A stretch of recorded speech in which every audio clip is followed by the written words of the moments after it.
Bullpen falters, and the Tigers drop game 2. So what do they have to do to win Sunday's rubber match? Let's talk about it. Locked on LSU.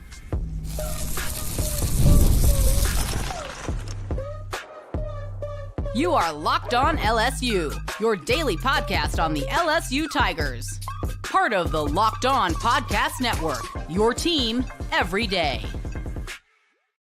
Okay, let's get it. It is Locked on LSU, your team every day. I'm your host, Matt Moscona. Thanks so much for making this your first listen. We are free, available wherever you get podcasts, of course, on YouTube as well. So please subscribe. As always, one of the fastest ways to help us grow is by leaving your comments below. So thank you so much for that. And thanks for being with us here live on this Saturday night. If you're listening or watching on demand, thank you so much. Reminder, we will go live on the Locked on LSU YouTube channel after every baseball game this year. So get to YouTube. If you haven't yet, subscribe, hit the bell so you're notified when we post a new video or go live.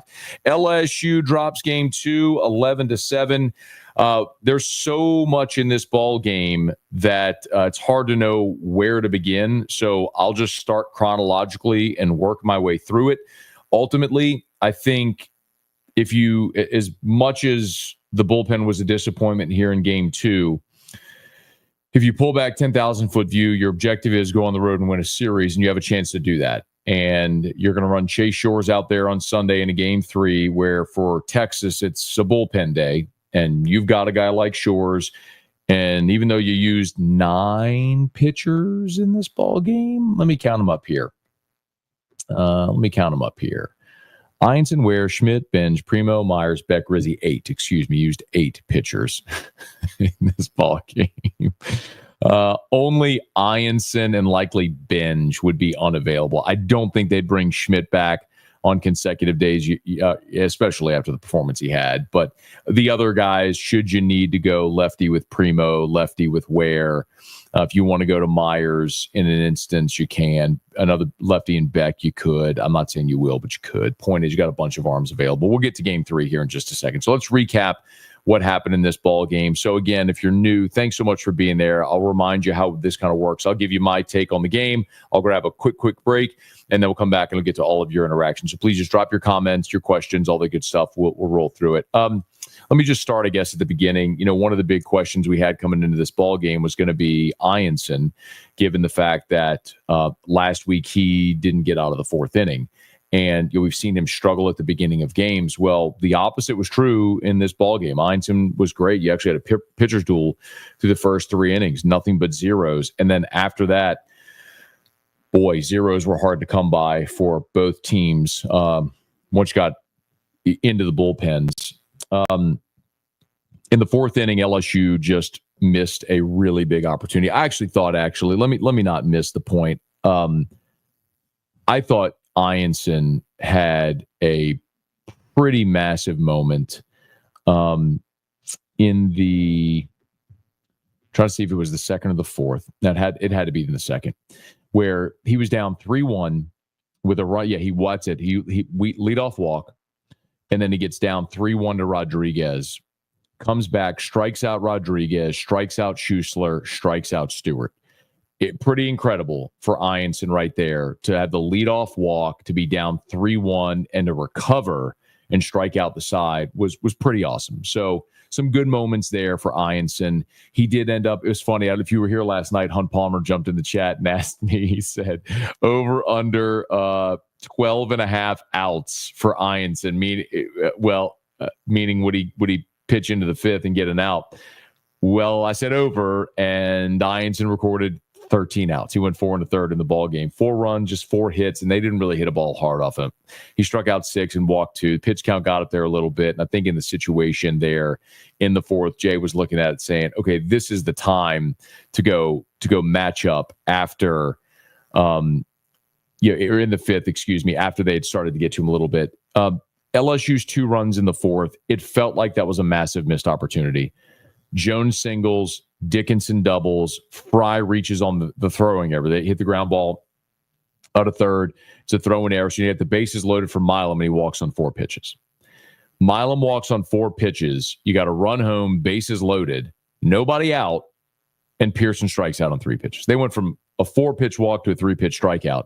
Then Hernandez reaches on a fielder's choice. The ground ball gets gets Dickinson home, and then Braswell grounded out to the pitcher. So felt like a massive missed opportunity. Josh Pearson is in the lineup for moments like that. I know you're not going to come through 100% of the time, but you can't strike out on 3 pitches. You got to put the ball in play, get that run home from third. Put it in the air to the outfield, get it on the ground to the right side. They'll concede a run there for a double play. You got to get that run home, and Pearson let you down there. But he's had plenty of big moments. That wasn't a great one. They came back in the bottom of the 4th and tied it, and unfortunately, they just didn't hit the ball hard.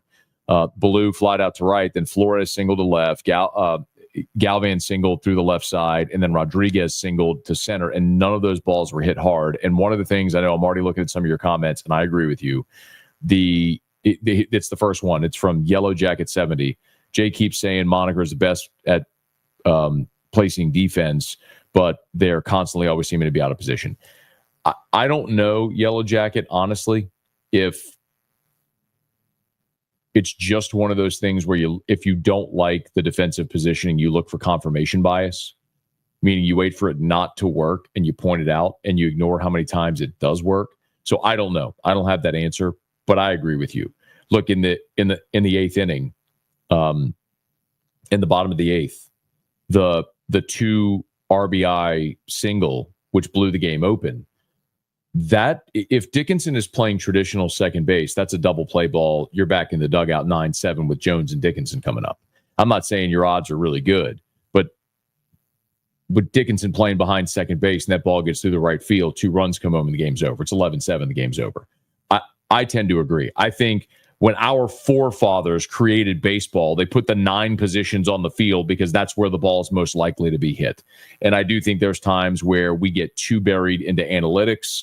And I'm not saying analytics are a bad thing. I think it should be part of the conversation.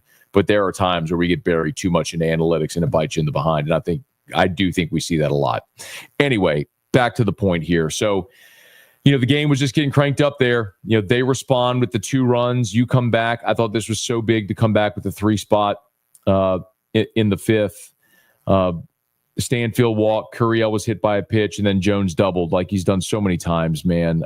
Just come through in the big moments. You chase Harrison, and in that moment, you're feeling awesome about this game because Harrison's out of the game in the 5th. We've talked about it all week. Texas doesn't have a deep bullpen. They go to Grubbs right there. They still haven't used Rojas, so he's available for Sunday, but you really feel like at this point in the game with the way LSU swinging the bats, Texas going to the bullpen, you feel really good. Brown comes in, gets the bloop single, Curiel scores, Milam would fly out, which would be a sac fly to get a run home, and that's your 3 spot. But then everything fell apart for LSU, and the game changed in the 5th.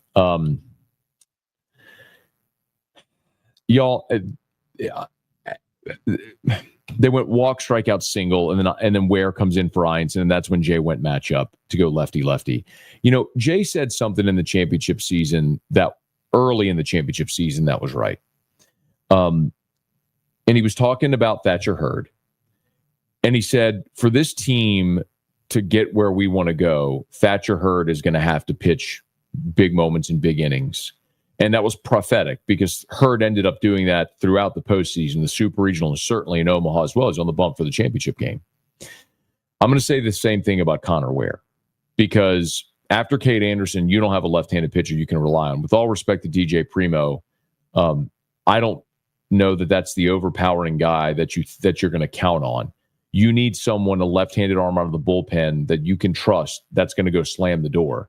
And they anticipated Connor Ware could be that guy, and it just hasn't happened for him. I'm not trying to dogpile on Connor Ware, but you bring in Connor Ware, and he throws a ball that gets to the backstop. Now, that's all on Hernandez. It's a pass ball, and the catching woes showed their face there. But then he walks Ballou. They bring in William Schmidt, and it just fell apart. And then ground ball to second base. He gives up the 3-run homer, double, walk. They bring in Benj, who gets out of it. But Schmidt,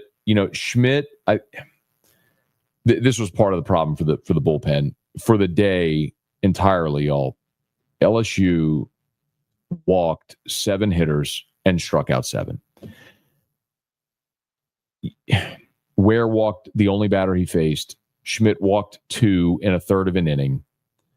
Benj didn't walk anybody. Primo didn't walk anybody. Myers comes in, faces 3 batters, walks 2 of them, gives up a hit and walks 2, doesn't get anybody out.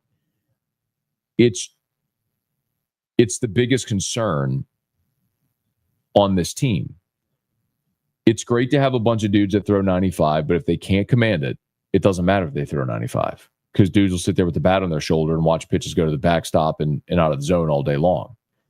And then when you make a mistake like Schmidt did, and you throw a meatball over the plate, a good hitter is going to crush it for a 3-run homer. So, so much of this right now is still learning about your team. Despite giving up that 4 spot, as much as that sucked, as deflating as it was, you come right back in the 6th. And that's one of the great things about this team, man. There's so much talent and they don't give up. If Stanfield singled to the left side, and then Curiel hit the homer to left to retake the lead. And then Benj went out and threw up a 0. By the way, how about Derek Curiel with a homer to the opposite field? Who knew Derek Curiel could hit to the opposite field? Anyway, that's in response to some people who have been trying to argue with me recently that Curiel's a Deadpool hitter. Never mind the fact that he just hit a 2-run bomb to the left and whatever.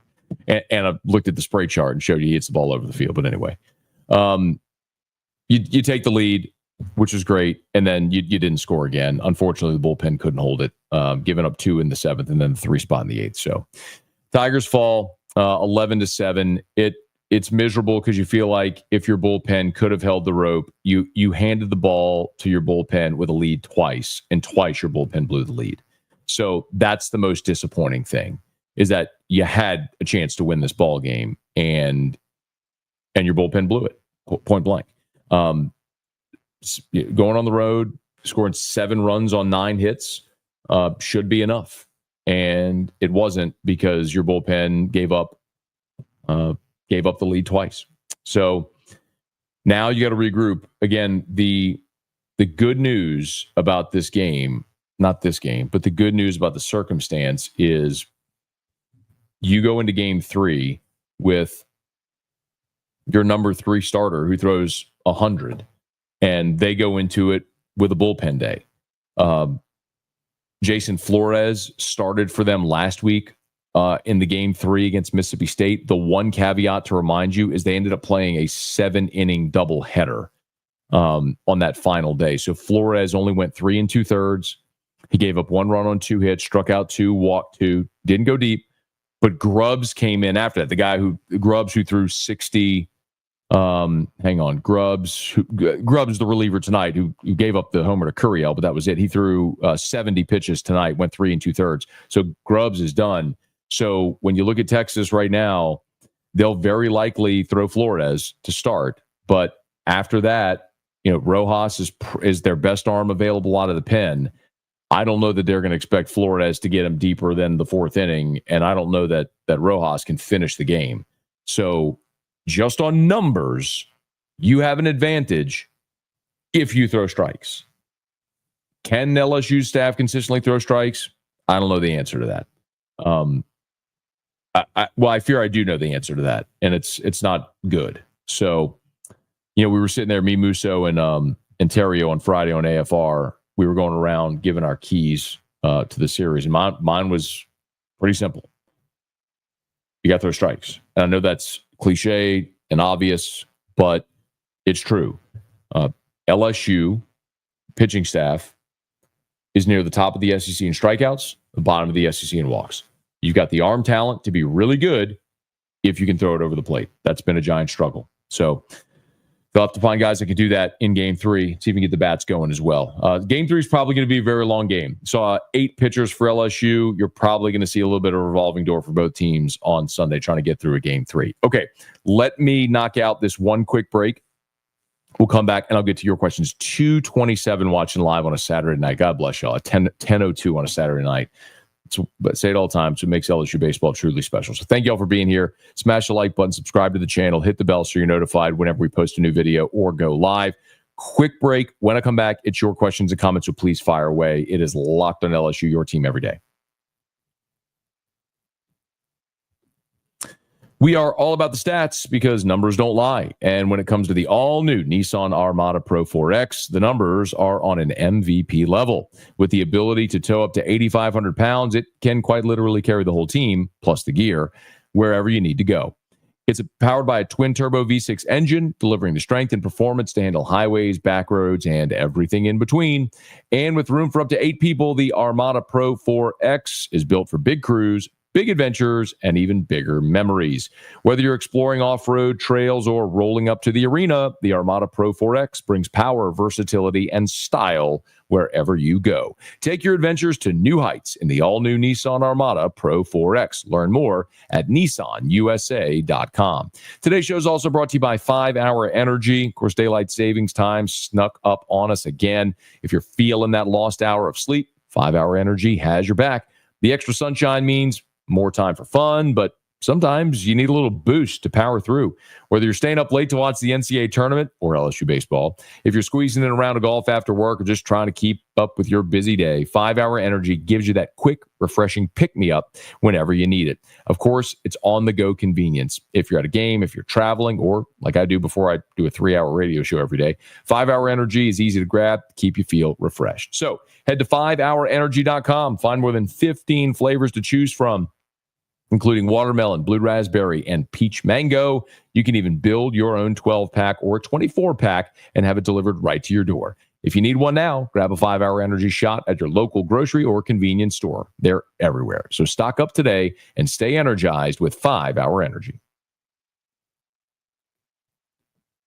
Okay, let's get to you. Tigers lose it 11-7. Rubber match on Sunday, 1 p.m. Central at Disch Falk Field. We appreciate it. Oren, glad to have you.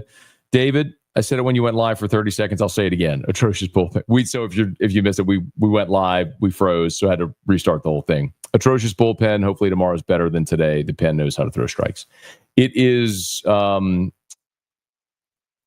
thing that is this team's Achilles heel. I think, coming into this weekend, I wondered if LSU could hit good SEC pitching, something we hadn't seen them do to this point. I mean, your RPI coming into this weekend was 55. That's atrocious because you played a laughable schedule.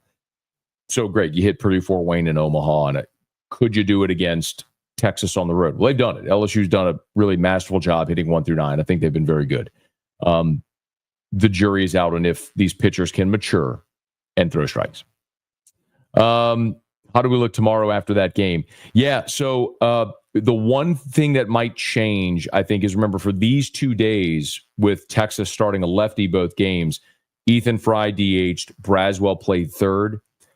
Both games when Texas went to the bullpen, we saw Jake Brown go in as the DH, and then we actually saw Tanner Reeves pinch hit as well from the left side for Braswell in this ball game. If Texas throws a righty, which I think it looks like they will, then I think you'll probably see Jake Brown start in left. I think you'll see Josh Pearson DH, and then you'll see Reeves at third. That would be my guess. As far as the arms, you got Shores. You could bring Ware back. You could bring Primo back. You've not used Case and Evans yet this weekend, which is a huge boost for you because if somehow Chase Shores could give you 5. I'm not telling you you're handing the ball to Evans to get you 4 innings, but if Shores could get you 5 and then you had a bridge, maybe some combination of I don't know if you bring Benj back. This is where you'd love to have Cowan for another day, y'all. This is why yesterday, and it's not hindsight being 2020. We talked about it after game 2. It's why you don't burn Zach Cowan. And I get it. You made it through that game. You only used 2 pitchers. I get it. And I get the logic. I really do. But Jay is unconventional, y'all. Jay's the coach who used Paul Skeens in game 1 of a regional against a Tulane team that was sub 500. I mean, that's like killing a bunny with a bazooka. Like, there's nobody else in the country that would have done that. Jay did it. It didn't bite him. So I'm like, let's never talk about it again. The point is he's unconventional at times with what he does. And burning burning Zach Cowan when you have a 6-run lead, like, you've got 2 guys. Like, let's be very honest. Like, let's be very honest with each other for a second. Not that I'd ever lie to you. There are 2 guys in this bullpen you trust. There's 2. Zach Cowan Case and Evans. It's not to say they're the only two that can ever do anything good. But right now, if I said I got to hand the ball to someone that I know is going to go get me outs and throw strikes, there's two. It's Evans and it's Cowan. And you burn Cowan with a 6-run lead. Like, imagine if you would use the combination of Rizzi, Myers, Primo, Ware, that whole crew from today with a 6-run lead to get you home. And you're going into Sunday now with some, or you could have brought Cowan in today after Ianson, and maybe he gives you a 3-inning bridge to Evans. Now that is hindsight, and that we don't know. But the point is, was using Zach Cowan with the 6-run lead a highest and best use? I didn't think so yesterday, and I think right now you look at the guys who struggled to throw strikes today, and I think you still answer that question, or you still ask that question. Grady Ball, I have faith in the boys coming out with revenge tomorrow. Yeah, I want to be clear. This isn't a Chicken Little scenario. I'm not. The season isn't over. The series isn't over. You can go win the series tomorrow. But it's disappointing because the thing coming into this weekend that I think many of us thought is like, this is the Achilles heel. This is the thing that can cost you, is the thing that showed up tonight. Hunter, let's get the series win tomorrow and move on, especially because Matt picked us to go 1-2. Toy Story 2 is a pretty good movie. I did. I picked LSU to go 1-2 this weekend. But who's that? Tony, maybe? Tony? Hunter, sorry. Hunter, the game I thought LSU had the best chance of winning was game 3. So, I mean, you're facing two veteran left-handed pitchers on the road, and 1-2. Cade Anderson shoved, was awesome. Zach Cowan got you home. The offense was good. Today it didn't go your way, but I still like LSU in game 3. So I don't know what the odds makers are going to say, but LSU does have a starting pitching advantage in game 3. Let's see if they can go get it. Hey, Garrett, let's see. With as much rest as the bullpens had lately, you'd think they'd be chomping at the bit to get out there and throw strikes. It's not that they're not chomping at the bit to get out there and throw strikes. I mean, look, William Schmidt walked a couple of guys after he gave up the homer, but the homer was a strike. It was too good of a strike. Trey, Ianson wasn't bad. Probably could have gone longer. Let's go. I understand why he got Ianson when he did. He wanted to go lefty-lefty at a point in the game where it was a 1-run game. I have no problem going to get Ianson when he did. We all, I think, would love to see starting pitchers extend, but I think honestly, Trey, that's something Jay is probably going to have to lean more heavily on if he can't find reliable arms in the bullpen. You'd love to go match up there to go lefty-lefty to get you in that spot. And, of course, wear through the pass ball than a walk. But you'd love to go match up. It may be more valuable for your team to see if Ianson can extend. P. Sardo, they need to let starting pitchers go deep in the game. Kind of the conversation we were just having. Matt, our Saturday pitching looks like Sundays from the last few years. Can we overcome this? Did Jay pull Ianson too soon? A lot of people asking that. I'm a little surprised. Maybe I shouldn't be surprised. A lot of people are asking that question. At the time they pulled him, I didn't have a problem with it. Ianson was at 70. Hang on, I'll tell you his pitch count right now. Ianson was at 78 pitches through 4 1/3. And remember, in that 4th inning is when he gave up the 2 spot. And then he came out in the and he let him battle through it in the 4th. I thought, quite honestly, Jay was going to go get him in the 4th, but he let him battle through it. He went out in the 5th and he walked the leadoff guy. Then went single, strikeout. Strikeout, single. And once 2 guys were on, and you had the lefty-lefty matchup, it was I think a spot where he was saying, "Look, let's make sure we get through this and preserve our lead." So, I mean, at that point, you'd come back to get the 3 spot. You're up 5-2. And wasn't a 1-run lead. Obviously, you were trailing a run after that inning. But anyway, the point is, you went up 5-2. Like, let's preserve our lead. He went matchup. I don't hate it. I didn't hate the decision at the time to go get Ianson when he did. So I'm not going to sit here and lie and tell you that it was the wrong decision. Why does it feel we've lost another picture to a devastating arm injury? Connor Ware. John, I will be candid with you. I've asked around if there's something going on there with Ware's arm. I haven't gotten any type of definitive answer, and I don't know that I will, but I didn't see Connor Ware pitch in the fall. I tell you all that candidly. I don't ever get to watch this team till they start playing games. During the fall, it's all football. And when they get out there in preseason, they're practicing while I'm on air. So I never go watch them until they start playing. But people like baseball people that I trust, like scouts and agents and coaches, told me Connor Ware was the best pitcher on this team. He don't look like it right now. Something's up.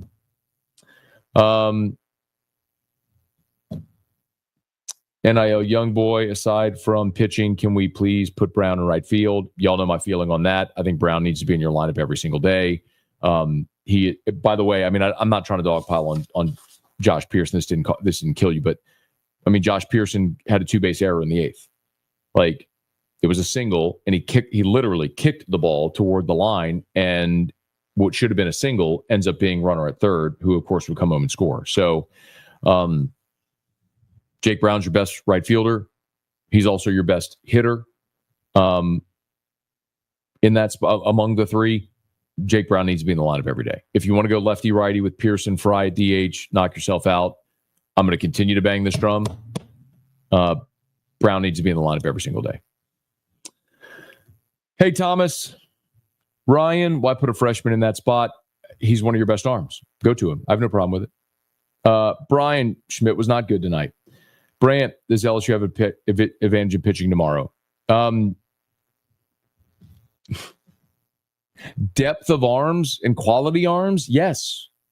Like, Texas isn't going to bring anybody out. Well, I say that. Like, Rojas is their best reliever, and they're probably going to start Flores. I'll tell you their stat lines on the season if you give me one quick second. So Jason Flores started last week in Game 3 against Mississippi State. He's a righty. He's a freshman righty. 6'1", 245 on the season. He's thrown 12 2/3 innings. His long is 3 2/3. And he has given up 4 runs on 5 hits. He struck out 9 and walked 2. So he struck out fewer strikeouts than innings pitched. So you don't have an overpowering arm there. And that's probably the guy that you're going to see first tomorrow. So it's a really good opportunity against a pitcher that's going to be manageable. They've already burned Duplantier. They burned him yesterday. And then,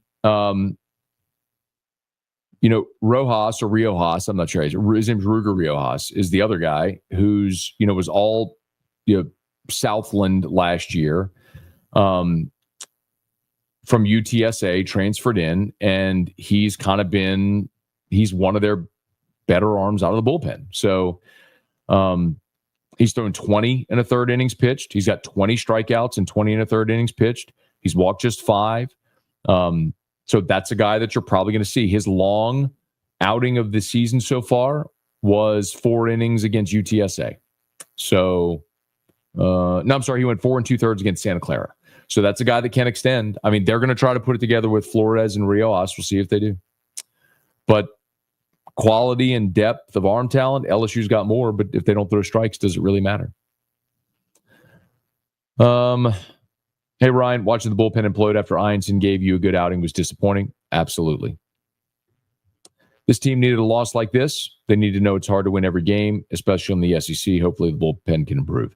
I think the thing is, I think seldom are you ever going to see me melt after a loss or be super elated after a win, unless if it's a championship, right? Because it's a 56-game marathon. It's an evolution. You're going to learn about your team every game as you go.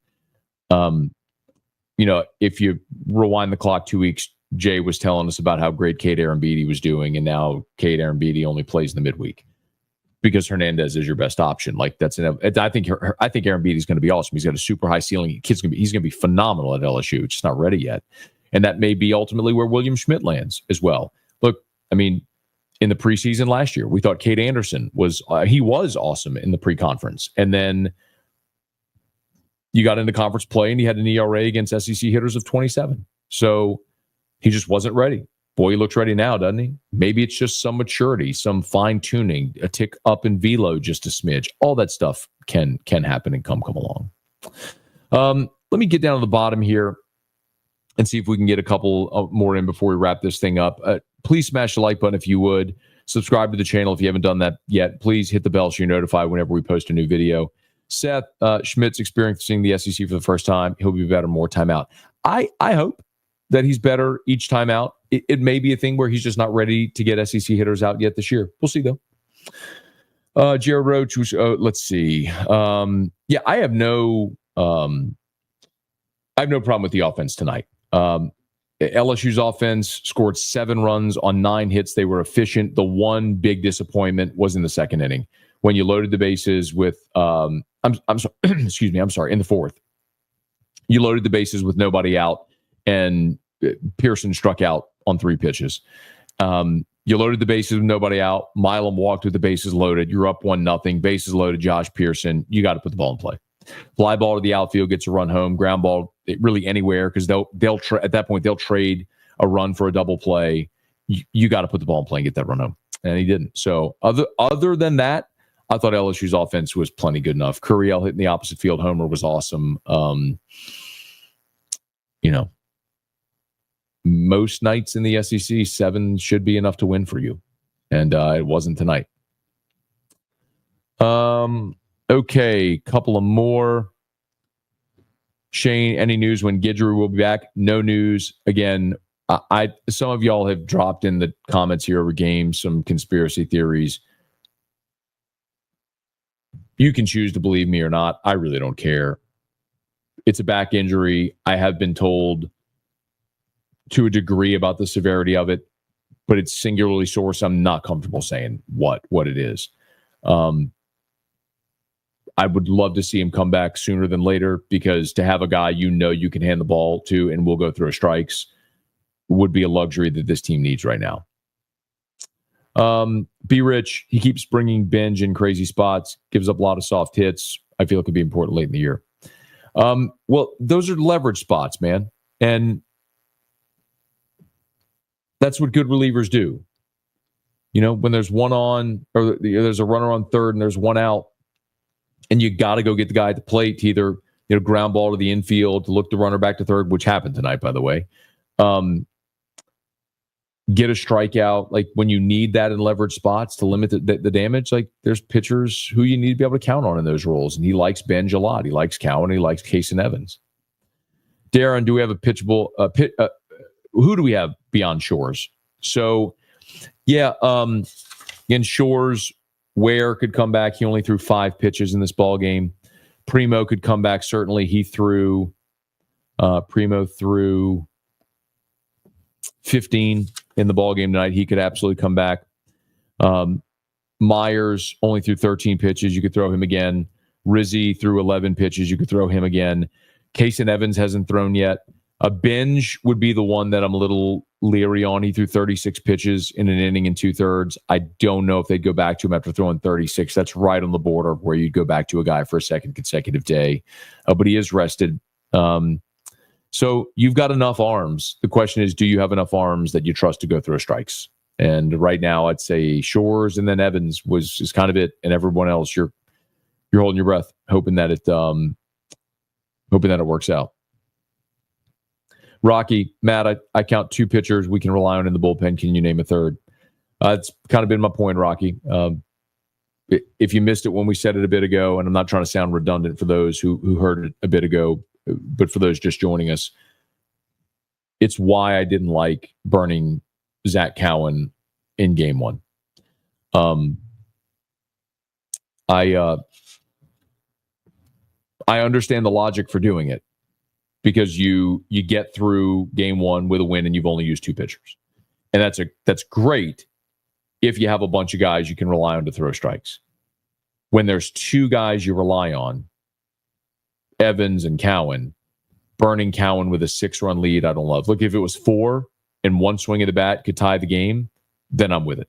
A 6-run lead, I'm seeing if I can use Myers and Rizzi and Williams and Fontenot and anybody else, Dalton Beck, any of them, to see who can go find me outs with a 6-run cushion to play with. And if it gets dicey, then you can go to Cowan, and maybe by that point you're close enough to the finish line where you didn't burn him for the weekend.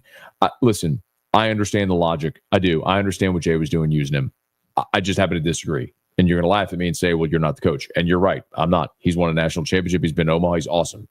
But it is fair to say what he did on Friday was unconventional, like in the Super Regional when he threw Skeens against Tulane, a sub-500 Tulane team. But that's what it is. Tremaine, Matt, appreciate the Elijah Craig recommendation. You got it, man. I'm here for whiskey recommendations if you need them as well. I appreciate y'all for being here as well. A lot of bullpen questions. I like this one. We're seeing Primo come into his own. We're definitely, the funny thing about Primo is he was a freshman on the championship team, and maybe his most famous moment is he's wearing his 41 jersey, and when the dog piles happen, he's like running late, like jumping on the top of the dog pile. So he's so prominent in all the video of the dog piles because he was like on top of it. And for a local guy from Central, you really pull for him. But here's the bottom line with LSU right now.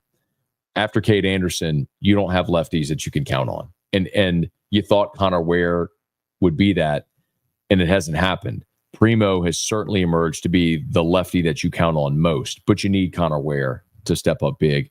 If Dalton Beck, he threw him again tonight. It's another lefty you're hoping to count on. If Cooper Williams is a freshman lefty who just has not consistently shown he can throw strikes. You're going to need these guys to develop into guys you can count on because you're going to need left-handed pitching out of the bullpen. Okay, y'all, let's get out of here. Tigers lose 11-7. That's a bummer. But the great news about baseball is you get to go play again tomorrow. So go win a series and move to 5-1 in the league and feel like you're in a great spot. So here's hoping Chase Shores can give the Tigers a good outing and the bats get rolling. I do expect that tomorrow we'll see Jake Brown in right and Tanner Reeves at third to stack the lineup with lefties, provided Texas is going to throw the righty, which I think they will, Flores. And that means Pearson would DH. And we'll see Chase Shores and hopefully a lot of Casey Evans and hopefully a Tiger win. Go win this series, flush it, and we'll look forward to seeing you tomorrow. Hey, listen, do me a favor. If you're on podcast, please subscribe on your favorite podcast app. If you're watching on demand on YouTube or live, smash that like button, subscribe to the channel, hit the bell so you're notified when we post a video or go live. Y'all, I did drop a video today talking about Dylan Purter, the cornerback commit from Alabama that committed. So that video is up at Locked on LSU, and I have one that'll drop in the morning. It'll publish early in the morning about Jabari Mack, the wide receiver out of Destrehan who committed to LSU. So be sure to look out for that as well. And make sure to let a friend know that if they love the Tigers, we got you here every single day for Locked on LSU, your team every day. Good night, y'all.